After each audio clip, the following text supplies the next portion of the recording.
महाराष्ट्र में वसूली मामले पर अनिल देशमुख ने कहा कि उन्होंने काबीना की मीटिंग में जांच की मांग की थी। अब उनके ऊपर लगे इल्जामात की जांच होगी। रिटायर्ड जज के जरिए ये जांच होगी। वादा है कि परमबीर सिंह ने महाराष्ट्र के वज़ीर आला उद्धव ठाकरे को खत लिखा था।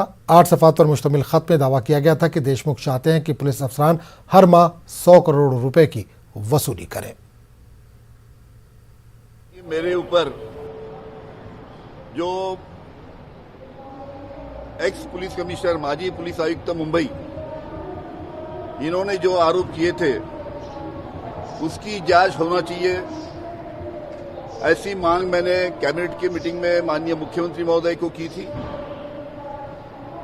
और माननीय मुख्यमंत्री महोदय ने और राज्य शासन ने इस आरोपों की जांच रिटायर्ड हाईकोर्ट जज के द्वारा करने का निर्णय लिया है। और उस प्रकार ये आरोपों की जांच होंगी और जो भी सच है वो सामने आएगा।